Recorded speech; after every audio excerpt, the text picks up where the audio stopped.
This is the Transparency Podcast Show. Maybe, the insecurity and the vulnerability is extremely high for me. So it's hard to share that with friends, even in community, or maybe a few, because it's like, it requires a lot of capacity to go with it. Right. And maybe at that moment in my life, I didn't have the capacity. Right. I was just like, oh my God, female hormones. WTF do I do with this? And then it's like, oh, I'm getting divorced. What do I do with this? 100%. And it's like, oh my gosh, my job just laid me off. Wow. What do I do with this? This is a lot. This is a lot to deal with. How do I deal with this? Thank you for sharing. And I think it is important to capture the beauty out of our journey, even in the difficult parts, and maybe even especially in the difficult things. What was the sense of hope that you had that got you from the point of not going through with unaliving yourself, walking through the trauma of, breaking up with a really good partner, walking through the trauma of coming out into a world that was not ready for you at that time, still? What was the sense of hope that got you through? I mean, the sense of hope is seeing many of my sisters so far down, or many trans kind, meeting so many trans kind, and just, number one, seeing that it was possible. Because at that point, it's just like, I don't know if I can do it. Right. I don't know if I can do it, but I have to do it. So that gave me hope. Yeah. Second, the other thing that gave me hope is, yes, I was every week quite religiously seeing a gender therapist. And it kind of helped keep me on my path. Okay. And third, during this process, I started to develop some, I would call them like trusted friendships. Yeah. That those were the friends that I had that I could be vulnerable with. Okay. And so it's kind of a mixture of all those things. We need support. We need to advance our cause. We need to heal. And then we need that camaraderie together. Yes. And sometimes, what we do have to realize about the camaraderie, all of us have our really difficult stuff. Yes. We all have our trauma, our different, and so sometimes, for me, the hardest thing was understanding that as I went through the community, and I'm at a very raw point in my transition, that understanding, oh, by the way, though my bigger sisters are further along than they have their issues as well. Sure. I'm just more seeing it as like this, gold standard, like, oh my God, exactly, they're living full time. Right, yes. And they've had their surgeries, and that's what I want to do, and I don't have it, and how am I going to do it? Right. But I think through all this time, I developed some very close friends, and those friendships ended up being really key. That's what really gave me the hope. Awesome. Because giving that hope is just knowing I had a home with the right people. We call them our adopted or extended, whatever you want to call it. But they did. Yeah. Yes, absolutely. But it plays a very important part. And I think it was there's no way I could do it without it. So I think in a way, we're all kind of standing on each other's shoulders, or propping each other up, or falling backwards and going forward, Exactly. Well said. Well said. Yeah, I want to mention one thing, because me and Tawni became so close. What she just mentioned is support, and everyone has their own traumas or depressions. So when I was in my depression, she was the only one came to my room at a time and knocked on my door. Oh. Yes. So I was very good. At that time, I feel so embarrassed of myself, ashamed. And I actually pushed her out. I said, I don't want to see anybody right now. Wow. But because of that, we built up a very strong friendship. Wow. And when she said she can share vulnerable, that's why we're still doing it after all these years. Yes. Yeah. So I'm very, appreciate you doing that. So, give me hope at the same time too. Yes, that was part of your hope. Yeah, that's part of my hope because Yeah. I couldn't see how at that time I couldn't see how I'm gonna dig myself out of Right. that depression. Yes, Yeah. So exactly. you say you been through all that struggling and then become a full-time girl, and then you went through your operation as well. So Yes. can you share that experience with the audience? Sure. It's a pleasure. Because I've been asking about doctors and seeking what I want to do myself. Mm-hmm. So I think to ask some girls or sister that been through that Sure. experience is Definitely perfect. helpful. Ideally, Yes. yeah, Exactly. So Okay. How would you, I mean, there's so many aspects of this, but I'll just share how I did my surgeries and I'll talk about, the first one. Is that okay? Sure.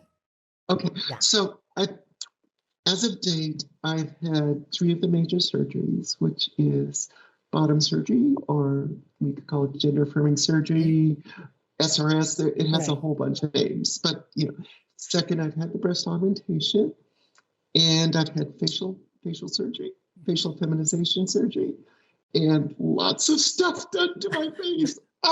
And then as well, point of personal honesty to I'm wearing a hairpiece, but I had hair transplant surgery, and that's coming along amazingly. And I'm hoping maybe in a year or 2, I will no longer be wearing my hairpiece. Nice. Wow. So I want to go back to my first surgery. Okay. And I think that's maybe the heart of the matter, is that we all experience our gender and we all experience our body dysphoria in a very unique way. For me, I intensely experienced it that I needed bottom surgery. Mm-hmm.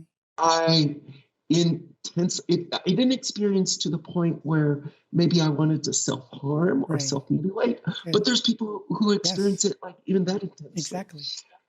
But I didn't experience it that way, but I experienced it that I always fantasized about having, can I say it on here? You can. I always fantasize about having a vagina. Yes. I always fantasized about it.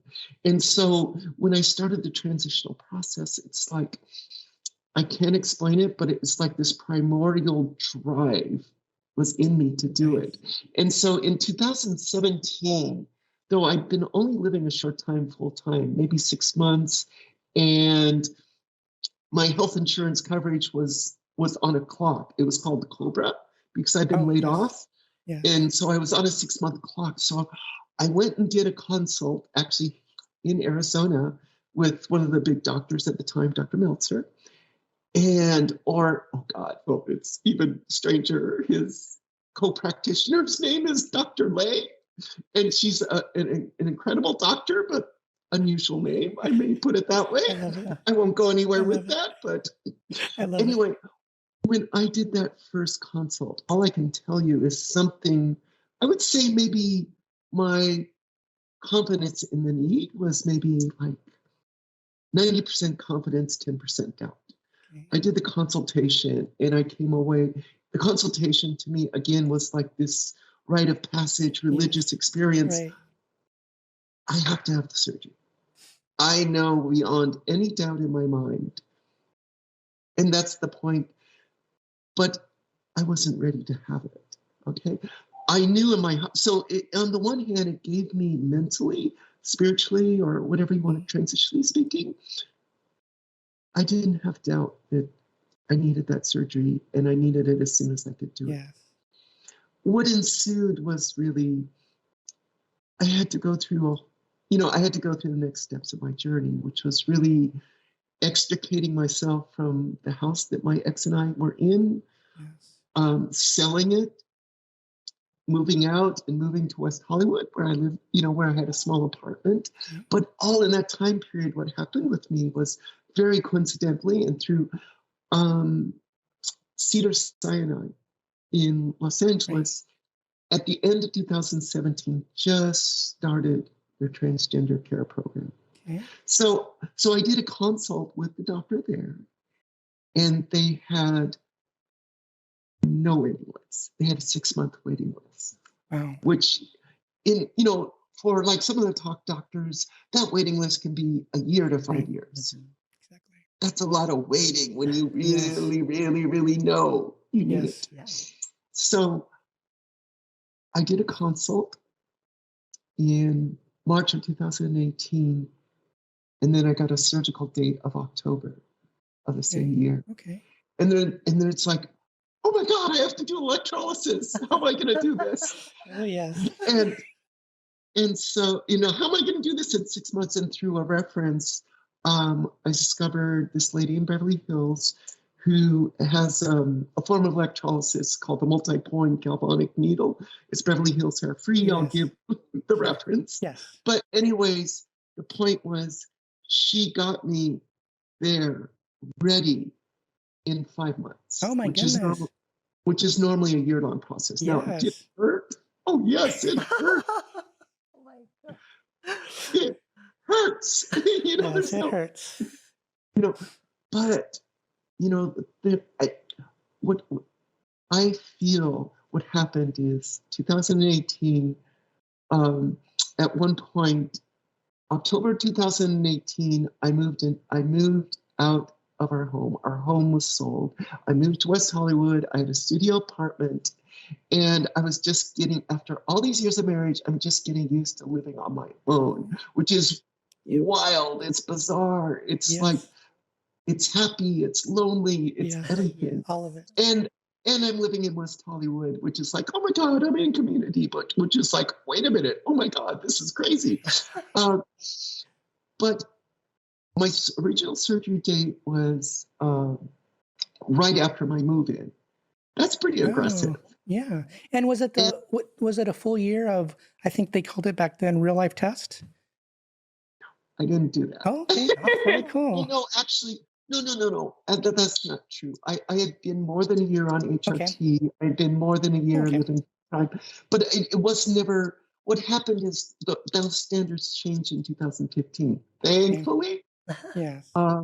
So that never, for my case, it didn't apply. All that applied is I needed to be on hormones a year, and I needed to be living on myself, as myself for a year, which I was more than all of that. Yes, both. Awesome.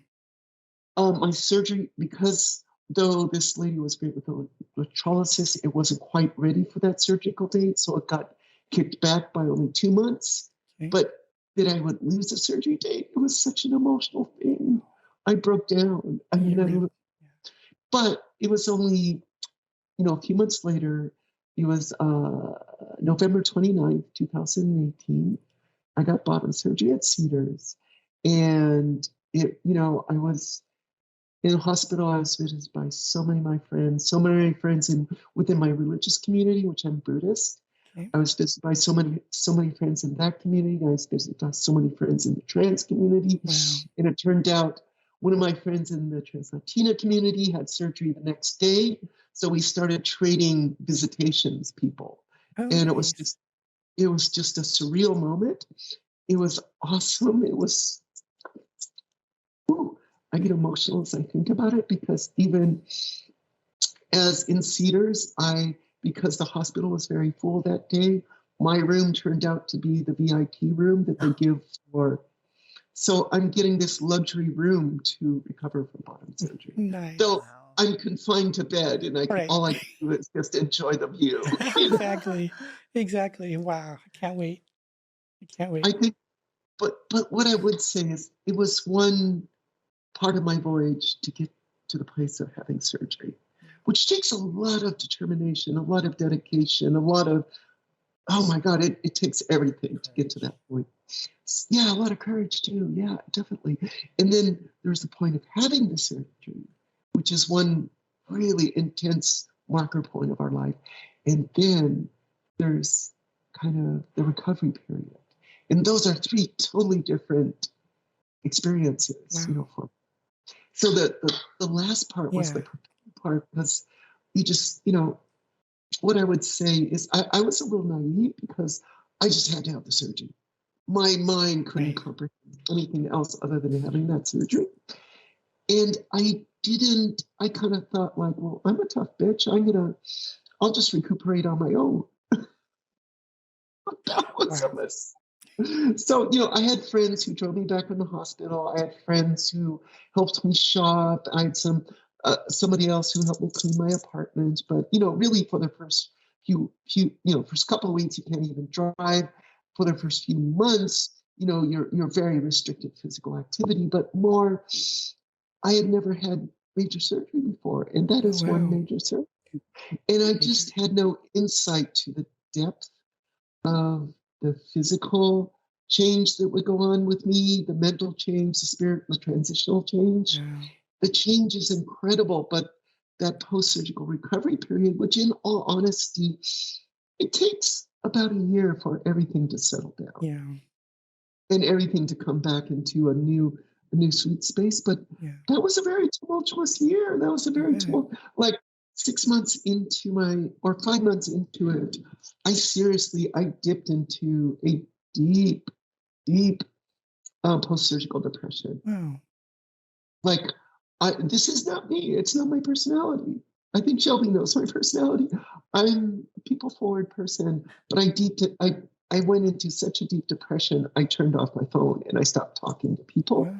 and I just streamed Netflix. And the only reason I went outside is to walk my little doggy. I have a little mini pincher. She's outside now, but that was the only reason I left the house, was to walk my dog.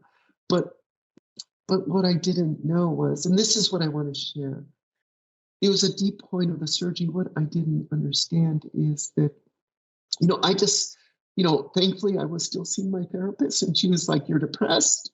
No, and I was fighting her. No, I'm not. I'm not depressed, but yes, I was depressed. Yeah.